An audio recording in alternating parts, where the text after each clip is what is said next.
የቤት ባለቤት ለመሆን ገንዘብ ሲቆጥቡ የነበሩ የኮንዶሚኒየም ተመዝጋቢዎችን ቅድሚያ ታሳቢ ለማድረግ መታቀዱን መንግስት አስታወቀ።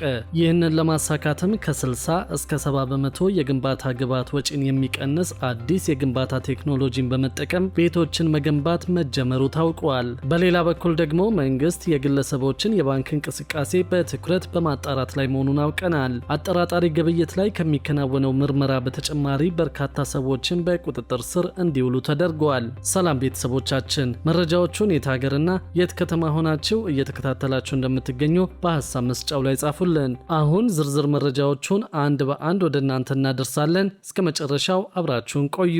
መንግስት የግለሰቦችን የባንክ እንቅስቃሴ በትኩረት በማጣራት ላይ መሆኑን አውቀናል። የፋይናንስ ደህንነት አገልግሎት የህዝብ ግንኙነትና ኮሚኒኬሽን ስራ አስፈጻሚ አቶ እንዳለ አሰፋ እንደገለጹት አገልግሎቱ ከተቆጣጣሪና ከህግ አስከባሪ እንዲሁም ከዓለም አቀፍ ተቋማት ጋር የፋይናንስ ወንጀሎችን በመከላከል ስራ ላይ ጠንካራ ትብብር መስርተዋል። በተለይም የተለያዩ አጠራጣሪ የገንዘብ ዝውውርና ተያያዥ መረጃዎችን በተመለከተ የፋይናንስ ተቋማት እንዲሁም ፋይናንስ ነክ ያልሆኑ ተቋማት ሪፖርቶችን ተቀብለን እናጣራለን ብለዋል። አቶ እንዳለ እንደገለጹት አገልግሎቱ ከተለያዩ አካላት በተለያየ አግባብ የሚደርሱትንና ከልዩ ልዩ ምንጮች የሚያገኛቸውን መረጃዎች መነሻ በማድረግ በሁለት መልኩ የኢንተለጀንስ ውጤቶችን አዘጋጅቶ ለሚመለከታቸው አካላት ያስተላልፋል። የመጀመሪያው አጠራጣሪ ግብይት መረጃዎችን መነሻ የሚያደርግ ሲሆን ሁለተኛው ደግሞ ከተለያዩ አካላት የሚቀርቡ የመረጃ ድጋፍ ጥያቄዎችን መሰረት ያደረጉ መሆናቸውን የተናገሩት ጥቆማዎቹ የፋይናንስ ተቋማት ከንግድና የሙያ ማህበራት ከግለሰቦችና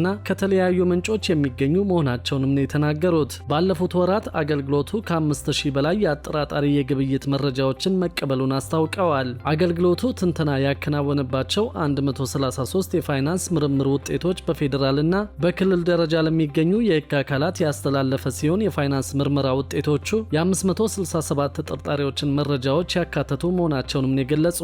በአጠቃላይ ባለፉት ወራት ከ1.7 ቢሊዮን ብር በላይ የያዙ የፋይናንስ ኢንተለጀንስ ምርመራ ውጤቶች ለሚመለከታቸው አካላት በዝርዝር መተላለፋቸውን አስታውቀዋል። በኢኮኖሚው ላይ ከፍተኛ ጉዳት ሊያደርሱ የሚችሉ ወንጀሎችን በመከላከል ረገድ ሰፊ ስራ መከናወኑንም ጨምረው ተናግረዋል። የታክስ ማጭበርበር፣ የኮንትሮባንድ ንግድ፣ ህገወጥ የገንዘብና የሰዎች ዝውውር፣ ሙስና፣ ሽብርተኝነትን በገንዘብ መርዳት፣ ማጭበርበርና ሌሎች ወንጀሎች ላይ ማጣራት መደረጉንም አስረድተዋል። አቶ እንዳለ እንደተናገሩት በተደረጉት የፋይናንስ ምርመራዎች የተለያዩ ክልሎች በታክስ ስወራ ምክንያት ሊያጡት የነበረን ከ990 ሚሊዮን ብር በላይ ማግኘት መቻሉን ገልጸዋል። በአሁኑ ወቅት በሂደት ላይ ያሉትን የፋይናንስ ምርመራዎች ሲጨምር ደግሞ መንግስት በታክስ ስወራና በማጭበርበር ሊያጣው የነበረ በቢሊዮን የሚቆጠር ብር ማዳን እንደሚቻል አመላክተዋል። ባለፉት ወራት በወንጀል የተገኘ ገንዘብን ህጋዊ አስመስሎ ከማቅረብ ወንጀል ጋር በተያያዘ በተደረገ ሰፊ ምርመራ ተመላሽ እንዲሆን የተደረገና ለማስመለስ በሂደት ላይ ያለ በጥቅሉ ከ700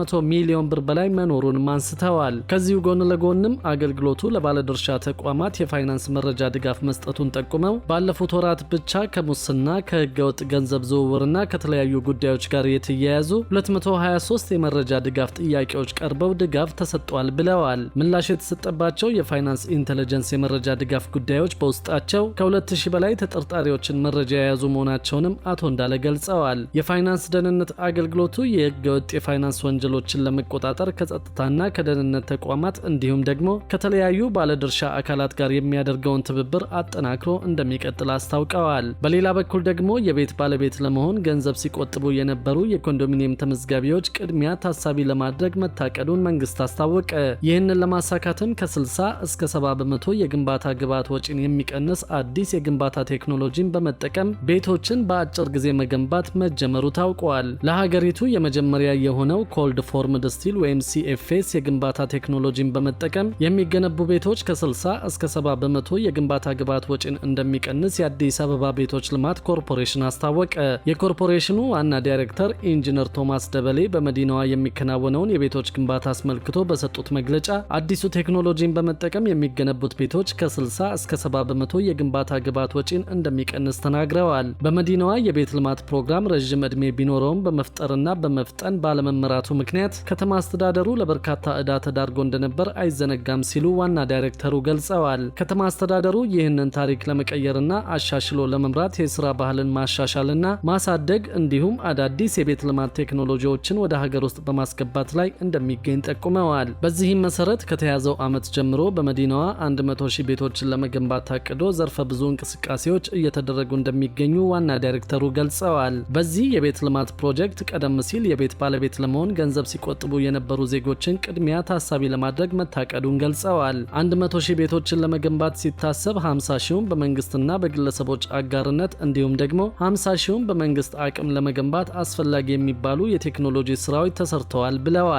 የዲዛይንና የፋይናንስ ስራዎችን በራስ አቅምና ሌሎች አማራጮችን በመጠቀም ግንባታውን ለማከናወን ዝግጅት መደረጉን አመላክተዋል። በተጨማሪም መፍጠንና መፍጠርን ታሳቢ ያደረገ የከተማ ልማት እንቅስቃሴን ከግብ ለማድረስ ግንባታውን በቴክኖሎጂ የማገዝ ስራ በስፋት እየተከናወነ ይገኛል። ቴክኖሎጂው በዓለም ደረጃ በርካታ ሀገሮች ሲጠቀሙበት የነበረ ቢሆንም በኢትዮጵያ ለየት የሚያደርገው ጥቅም ላይ የዋለው ለመጀመሪያ ጊዜ መሆኑን ገልጸዋል። በኢትዮጵያ የመጀመሪያ የሆነው የሲኤፍኤስ የግንባታ ቴክኖሎጂን በመጠቀም 26000 ቤቶችን ለመገንባት ከንቲባ አዳነች አቤቤ በቅርቡ የመሰረተ ድንጋይ ማስቀመጣቸው ይታወሳል። ቤቶቹ ከዚህ ቀደም ከሚታወቀው የመኖሪያ ቤቶች በብዙ እጅ የተሻሉ የቆይታ ዘመን እንደሚኖራቸው አመልክተው ይህም የከተማዋን ነዋሪዎች የቤት ፍላጎት ለማሟላት የሚደረገውን ጥረት በማገዝ ረገድ ከፍተኛ ድርሻ እንዳለው ገልጸዋል። ከዚህ በተጨማሪም ፋብሪካው ቤቶችን ለዜጎች ኢኮኖሚያዊ በሆነ መንገድ በላቀ ጥራት እንዲሁም በፍጥነት ማድረስ የሚያስችል አዲስ የህንፃ ግንባታ አሰራርን እውን የሚያደርግ በመሆኑ በግንባታ ወቅት ለበርካታ